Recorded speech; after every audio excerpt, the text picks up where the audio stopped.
Hey guys, Trackline here on my Fire Mage. I just posted a few new macros that work for the latest update, so I thought I'd show them off in a video for you. I have a link down below if you want to copy and paste the macros, or if you have the Impulse add-on, you can come up here, click Impulse, and yeah, just sift through all their macros, and they'll go straight to your macro tab, or choose your modifier and they'll go straight to your hotbar. I also have a link down below to all my add-ons and my Bartender, etc.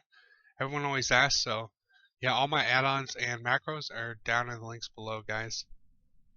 So the first macro I tested was a Mouseover for my Polymorph, which looks like this. Slash cast bracket target equals Mouseover, harm, exist, no dead Polymorph. And if you want to switch it out, you can just switch it here and leave that semicolon in between. And how this works is if you just have a normal single target with nobody else moused over, it'll always go on your single target. Of course, it doesn't matter if you have your single target moused over. You don't need to have them moused over if you don't need to, or if you don't want to. Also, how you can use it is you can keep your current target, and if you want to mouse over someone else while keeping your current target, you can do that. You can just simply mouse over them, and it'll go on your mouse over rather than your single target, like that. And you don't need a single target, anything like that. You can just simply mouse over whoever you want and polymorph them. So yeah, it's really nice. Mouseovers are really nice for like your counter spells and polymorphs and things like spell steal. You can also use it for damaging abilities if you want. But yeah, like I said before, you can just switch out here, and you're good to go. Next up is a focus macro for Blastwave, which looks like this. Slash cast bracket target equals focus, exists, no dead Blastwave. You can just switch it out here and here, just like the last one. Keep that semicolon. And how this works is if you just have a single target with no focus target at all, it'll always go on your single target, just like that. But let's say you do have a focus. Let's say this dummy's on my focus, and my focus on this UI is right here. So as you see me switching it, that's my focus.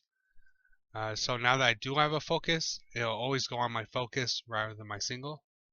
So I have the same macro set up for my Scorch, just to show it off. So focus always goes on the focus. If you have no focus, always goes on the single, like that. So this is my focus, it'll go on my focus. Switch focus, go on this focus, just like that. So it's a lot like the last one, good for your CCs, your interrupts, a lot of your damaging abilities if you would rather play like this. But yeah, it's easy. You can just switch focus targets, and whoever's your focus, you can pummel them, or you can just switch back to your single target like that. And if you want to get your focus on and off people quicker, I have a macro. This one right here. You can just copy and paste this one from the web page. And how this works is if you want to put someone on your focus, just simply mouse over them, click it, and they'll go on your focus. If you want to switch focuses, let's say this is on my focus and I want to switch to this dummy, you click it once to take it off. Doesn't matter where your pointer is. And have the other person moused over and you just click it. So if I want to switch them, I basically double click like that. And nothing changes if you have like a single target and you want to switch. It doesn't matter. Yeah, it doesn't really matter. There we go. You can see it easier with the grunt, me switching.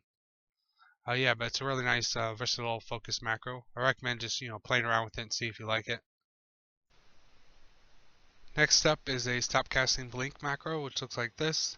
It's a simple /stopcast /cast blink, and sometimes depending on your latency or the current update, or the spell, sometimes you might put a couple extra lines of Stopcasting in there. But most of the time, it's gonna just work for one.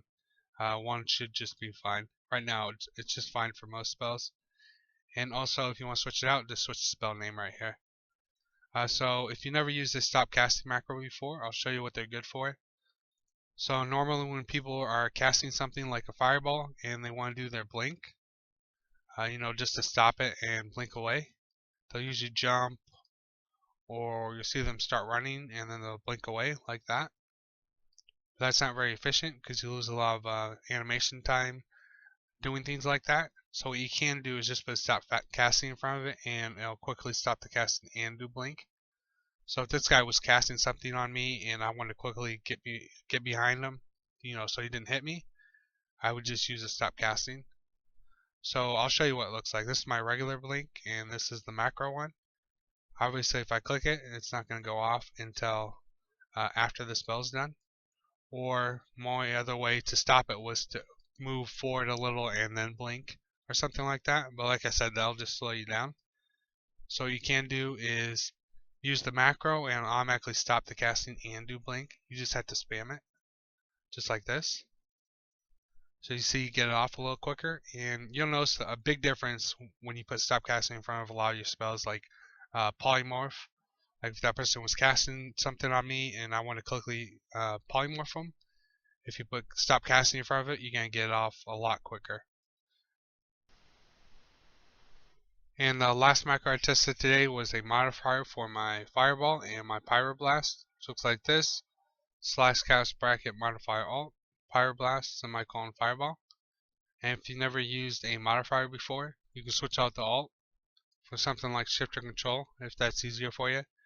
And what you put before the semicolon is what you're modifying. So here's the keybind on my keybind right here, or on my key, on my hotbar. There we go, hotbar. As you can see, if I just hit the keybind right now, it'll be Fireball. But if I hold it down and hit the key, it's going to be my Pyroblast. So just to show you, normal key, Fireball. Hold down Alt and hit the key, Pyroblast. And you don't have to hold down Alt the whole time you're using it. You can just use your regular key for Fireball, hold it down, and just click the keybind. You can let go of Alt. I know a lot of people that hold down Alt for the entirety of the spell, but you don't need to do that. So yeah, these modifier macros are good for a couple reasons. First, you can save on interface space. Like right now, if I want to set up all my spells, I wouldn't have to use as many keybinds because I could just modify them all. And more importantly, say you're really good with like certain keys like the A and the S key and keys around those keys, well, you can just set up modifier macros for those keys, and instead of trying to get good with keys you're not good at, like at the top side or the right side of your keyboard. So yeah, become a little more efficient with your keys by using those modifiers. Alright guys, well that's the last macro I tested today for the Fire Mage. If you want to see more Fire Mage macros, just drop a like on the video and I'll know you enjoyed it and I'll make more for you guys. Have a good one.